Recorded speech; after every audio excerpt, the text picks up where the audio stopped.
नमस्कार, मेरा नाम चेतेंद्र प्रसाद है। मैं अलीगढ़ जनपद के अंतर्गत हरदोगंज कस्बे के निकट छिड़ावली गांव से हूं। मैंने यूपीपीसीएस 2021 की परीक्षा में रैंक 7 पर डिप्टी जेलर का पद प्राप्त किया है। मेरी परीक्षा का माध्यम हिंदी है और मेरा वैकल्पिक विषय इतिहास है। मैं आज डीकेटी प्लेटफॉर्म के माध्यम से आपके साथ मैंने जो भी अपनी परीक्षा के दौरान जो रणनीति अपनाई थी वो और अपनी जो सफलता तक की जो यात्रा है मैं उसको आपके साथ शेयर करना चाहता हूँ। सर्वप्रथम जैसा कि हम जानते हैं कि यूपीपीसीएस की जो परीक्षा है वो 3 भागों में विभाजित है, प्री, मेंस और इंटरव्यू। तो अभी मैं आपके साथ मेंस की जो परीक्षा है उसके बारे में जो भी मैंने रणनीति अपनाई वो आपके साथ शेयर करता हूँ। मुझे आशा है कि कहीं ना कहीं ये आपको लाभान्वित करेगी। जैसा कि हम जानते हैं कि जो मेंस की परीक्षा है उसके मूलतः 4 जीएस के पेपर, 2 ऑप्शनल के पेपर, 1 हिंदी अनिवार्य हिंदी और 1 निबंध का पेपर आता है। तो मैं पेपर वाइज पेपर आपके साथ जो भी मैंने रणनीति अपनाई थी वो मैं आपके साथ शेयर करता हूँ। तो जीएस 1 के पेपर में हम जानते हैं कि उसमें जो उसके सिलेबस में इतिहास, ज्योग्राफी और भारतीय समाज के पार्ट्स हैं। तो इतिहास के अंतर्गत ज़्यादातर आर्ट एंड कल्चर और आधुनिक भारत और विश्व इतिहास के प्रश्न आते हैं। तो उसके लिए आर्ट एंड कल्चर के लिए मैंने एक दृष्टि की आर्ट एंड कल्चर की किताब आती है उसको फॉलो किया। इसके अलावा मणिकांत सर के नोट्स बाज़ार में भी उपलब्ध हैं, कुछ सामग्री उनकी यूट्यूब पर भी पड़ी हुई है तो मैंने उसको फॉलो किया। आधुनिक भारत के लिए मैंने एनसीईआरटी और बिपिन चंद्रा के अलावा मणिकांत सर के नोट्स का अध्ययन किया। साथ ही विश्व इतिहास के लिए मैंने जैनन माथुर के कुछ टॉपिक्स, जैनन माथुर की जो किताब आती है इतिहास की, उससे कुछ टॉपिकों का अध्ययन करने के अलावा मणिकांत सर के ही नोट्स पर अध्ययन किया। वैसे जैसा कि मैं पहले बता चुका हूँ कि मेरा जो वैकल्पिक विषय इतिहास रहा है तो मुझे इस पोर्शन में कुछ ज़्यादा विशेष कठिनाई नहीं आई। इसके अलावा जो दूसरा पार्ट है ज्योग्राफी, उसके लिए मैंने महेश बंडवाल की किताब का अध्ययन किया। इसके अलावा सीएसएम के जो गोपाल शर्मा हैं जिनकी 2018 में 18वीं रैंक आई थी और उन्होंने एसडीएम का पद प्राप्त किया था, उनके कुछ नोट्स हैं जो मैंने जो जिनका अध्ययन करने के अलावा मैंने उनमें से ही अपने खुद के नोट्स बनाए। ज्योग्राफी में सबसे महत्वपूर्ण चीज़ रहती है कि आप आंसर राइटिंग के साथ जो भी डायग्राम हैं और मैपिंग है उनको विशेष रूप से डालें तो वो काफ़ी महत्वपूर्ण हो जाती है और नंबर भी आपको अच्छे से दिलाती है।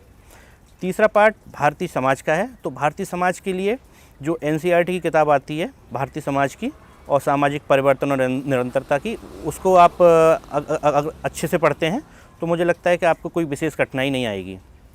इसके अलावा बाज़ार में एक राम आहूजा हैं, उनकी भी किताब है जिसका भी आप विशेष रूप से अध्ययन कर सकते हैं। जीएस 2 जिसमें विशेष रूप से पॉलिटी, गवर्नेंस और सोशल प्रॉब्लम्स और आईआर से संबंधित प्रश्न आते हैं। तो उसके लिए पॉलिटी के लिए मैंने लक्ष्मीकांत का कई बार अध्ययन किया, कई बार रिवीजन किया। और गवर्नेंस के लिए विजन के नोट्स आते हैं बाज़ार में, मैंने उनका अध्ययन किया और अपने स्वयं के भी नोट्स बनाए। विजन के लिए गवर्नेंस के लिए विजन का ही 365 की नाम से भी एक किताब आती है, आप उसका भी अध्ययन कर सकते हैं। वो उसमें कुछ करंट के मुद्दे भी समाहित होते हैं। इसके अलावा जो सोशल प्रॉब्लम्स है उसके लिए विजन 365 के नोट्स मैंने पढ़े और इसके अलावा जो सीएसएम के कुछ नोट्स थे उनका भी मैंने अध्ययन किया। सोशल प्रॉब्लम्स में वैसे जहाँ तक प्रश्नों का सवाल है वो करंट से संबंधित आते हैं, तो आपके लिए अगर वो आप करंट पर निरंतरता के साथ मतलब रेगुलरली अपने निगाह बनाए हुए हैं और उसका अध्ययन कर रहे हैं तो आपको कोई विशेष कठिनाई नहीं आती है। इसी तरह से चौथा पोर्शन इसका आईआर है। आईआर में भी आप ज़्यादातर जो वर्तमान में जो मुद्दे चल रहे हैं, जैसे वर्तमान में यूक्रेन रसिया विवाद या अफ़गानिस्तान से अमेरिका की वापसी, ऐसे जो भी प्रश्न हैं वो आते हैं। तो इसके लिए आप विजन 365 के जो नोट्स आते हैं उनका अध्ययन कर सकते हैं अंतर्राष्ट्रीय संबंध में। और इसके अलावा एक अशोक सर हैं, उनकी एक किताब नोट्स मिलते हैं बाज़ार में, आप उनका भी अध्ययन कर सकते हैं। तो GS 2 के लिए ये सामग्री काफ़ी है। GS 2 में मैं ये ज़रूर कहना चाहूँगा कि जो IR के प्रश्न होते हैं, आप उसमें मैप ज़रूर बनाएं। वो कहीं ना कहीं आपके नंबर भी बढ़ाते हैं और आपके जो उत्तर लेखन है उसमें भी गुणवत्ता लेके आते हैं। पेपर 3 में अर्थव्यवस्था, पर्यावरण, science and tech, internal security और आपदा प्रबंधन से संबंधित प्रश्न आते हैं। तो अर्थव्यवस्था के लिए मैंने रमेश सर के नोट्स हैं, वो मैंने रामेश्वर सर के नोट्स हैं, वो मैंने पढ़े। इसके अलावा रमेश सिंह की किताब आती है, मैंने उसका भी अध्ययन किया। ये जो तीसरा पेपर है वो उसमें करंट से संबंधित प्रश्नों की ज़्यादा अधिकता रहती है, तो इसलिए आप करंट से संबंधित कोई मंथली मैगजीन या विजन के 365 के जो नोट्स आते हैं करंट से, उनका भी आप अध्ययन कर सकते हैं। अर्थव्यवस्था के बाद इसमें महत्वपूर्ण बात होता है साइंस टेक का। साइंस टेक के लिए मैंने दृष्टि के नोट्स फॉलो किए और इसके अलावा विजन 365 आती है विज्ञान और प्रौद्योगिकी के नाम से, मैंने उसको भी अच्छे से पढ़ा। और तीसरा पोर्शन इसमें आपदा प्रबंधन का है। आपदा प्रबंधन के लिए मैंने स्वयं के नोट्स बनाए और एक दृष्टि की एक किताब आती, मैंने उसका अध्ययन किया। इंटरनल सिक्योरिटी के लिए भी आप करंट से रिलेटेड जो भी क्वेश्चन आते हैं, तो उसके लिए आप विजन 365 की इंटरनल सिक्योरिटी की करंट के नोट्स आते हैं, आप उसका अध्ययन कर सकते हैं।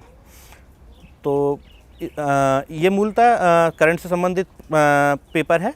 तो इसमें आप जो डेटा वगैरह हैं उन पर विशेष रूप से आप फोकस करिए और डेटाओं को डालते रहिए। डेटा वगैरह मैंने अपने जो डेटा थे वो एक कॉपी में नोट कर लिए थे, जिनका मैंने अपने जो उत्तर लेखन था उसमें अपना प्रश्न के अनुसार प्रयोग किया। चौथा पेपर आपका इथिक्स का है। इथिक्स के लिए मैंने लेक्सिकॉन की एक किताब आती है, मैंने उसका अध्ययन किया और इसके अलावा विजन की भी एक किताब आती है इथिक्स के लिए, नैतिकता, तो मैंने उसको भी अध्ययन किया। इथिक्स के पेपर में मुझे लगता है कि आप जितने ज़्यादा उदाहरण डाल सकते हैं वर्तमान से संबंधित, प्रशासकों से संबंधित या महापुरुषों से संबंधित या अपने व्यक्तिगत जीवन से जो भी नैतिकता संबंधी जो प्रश्न उदाहरण है वो डालें, तो आपके लेखन में गुणवत्ता के साथ साथ आपके नंबरों में भी वृद्धि होती है। इथिक्स के पेपर में मैं एक विशेष रूप से कहना चाहूँगा कि जो इथिक्स के पेपर में कुछ महत्वपूर्ण शब्द हैं, जैसे सत्यनिष्ठा, ईमानदारी, भावात्मक बुद्धिमत्ता, इनका थोड़ा सा डेफिनेशन याद कर लें और प्रश्न में जैसे भी ये प्रश्न के अनुसार इसको डालते जाएं, तो लेखन में गुणवत्ता भी आती है और उत्तर लेखन भी आपका सहज हो जाता है। मेंस के पेपर में सबसे महत्वपूर्ण होता है उत्तर लेखन, क्योंकि जो परीक्षक होता है वो आपको व्यक्तिगत रूप से नहीं जानता है। आपकी जो उत्तर लेखन शैली है वही उसके सामने प्रस्तुत होती है, उसी के अनुसार वो आपको नंबर प्रदान करता है। तो मुझे लगता है कि मेंस में सफलता प्राप्त करने के लिए उत्तर लेखन का एक बहुत महत्वपूर्ण रोल है। इसके लिए मैंने उत्तर लेखन पर विशेष रूप से ध्यान दिया और 2 संस्थान हैं, मेक IAS और श्रेष्ठ PCS अकेडमी, उसमें मैं निरंतर 90 दिन का जो प्रोग्राम होता है उसके साथ जुड़ा रहा। इसमें मैंने निरंतर उत्तर लेखन पर ध्यान दिया और अपने जो भी उनसे मार्गदर्शन या निर्देशन मिला उसके अनुसार उसमें गुणवत्ता का समावेश करता चला गया। इस दौरान मैंने लगभग दोनों अगर अकेडमी को मिला लिया जाए तो लगभग 150 से 200 प्रश्न पत्र लिखे होंगे, जिससे मुझे जब मैं परीक्षा भवन में गया तो मुझे उत्तर लेखन में कोई असहजता महसूस नहीं हुई और मैंने उत्तर लेखन भी सहज रूप से किया। उत्तर लेखन के दौरान आप अपना डेटा, मैप, डायग्राम, इन सब को उसमें डालते चले जाएं और जहाँ तक है उसकी एक शॉर्ट नोट्स भी बना लें। मैंने जो उत्तर लेखन में जो भी डेटा वगैरह मुझे मिलते थे, जहाँ से भी मिले पेपर से, तो मैंने उनको अपना एक शॉर्ट नोट्स कॉपी बना रखी थी, उसमें डालता चला गया और उनके सिनॉप्सिस भी बनाता चला गया। इसी तरह से इसका एक महत्वपूर्ण भाग है निबंध। निबंध की वैसे तैयारी तो जो सामान्य अध्ययन और आप वैकल्पिक विषय की तैयारी करते हैं उसी के साथ हो जाती है, लेकिन इसके बाद भी निबंध में आप डेटा, कोटेशन और जो महत्वपूर्ण महापुरुष हैं उनके जो भी कथन हैं उनको डालते चले जाएं, तो निबंध का जो स्वरूप है वो काफ़ी उत्कृष्ट हो जाता है। निबंध में जैसे कि हम जानते हैं कि यूपीपीसीएस में 3 निबंध लिखे जाते हैं, जिनकी जो शब्द सीमा लगभग 600 से लेकर 800 शब्दों तक की होती है। तो उसमें ज़्यादा कोई विशेष कठिनाई नहीं आती है, बस आप उसमें गुणवत्ता का और भूमिका और इंट्रो का विशेष रूप से ध्यान रखें तो निबंध भी ठीक ठाक हो जाता है आपका। इसके अलावा इसका एक महत्वपूर्ण भाग है हिंदी। हिंदी माध्यम के विद्यार्थियों के लिए हिंदी इसलिए ज़्यादा महत्वपूर्ण है क्योंकि जो अंग्रेजी माध्यम के छात्र हैं वो हिंदी में थोड़ा असहज रहते हैं। तो हिंदी माध्यम के विद्यार्थियों को प्रयास करना चाहिए कि हिंदी में वो अधिक से अधिक नंबर लाने का प्रयास करें और जो हिंदी की जो भी उत्तर लेखन है उसमें कुछ न कुछ गुणवत्ता लेकर आएँ। मैंने हिंदी के लिए CSM के आदरणीय पंकज वर्मा सर के नोट्स फॉलो किए थे। इसके अलावा जो भी उसमें ग्रामर का पार्ट आता है उसके लिए आदित्य पब्लिकेशन की जो किताब आती है मैंने उसमें से तैयारी की थी। तो हाँ, इसके अलावा जो हिंदी में पत्र लेखन का पार्ट है वो सबसे महत्वपूर्ण होता है।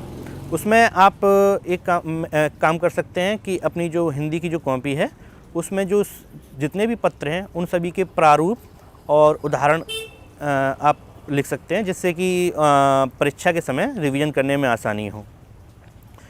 मुझे लगता है कि जो मैंने अभी तक बताया वो कहीं ना कहीं आप सभी को कुछ ना कुछ लाभ अवश्य प्रदान करेगी। मैं DKT प्लेटफॉर्म को धन्यवाद देना चाहूँगा कि मुझे उन्होंने ये अवसर प्रदान किया कि मैं जो भी अपने अनुभव हैं वो आप सभी के साथ साझा कर सकूँ। धन्यवाद।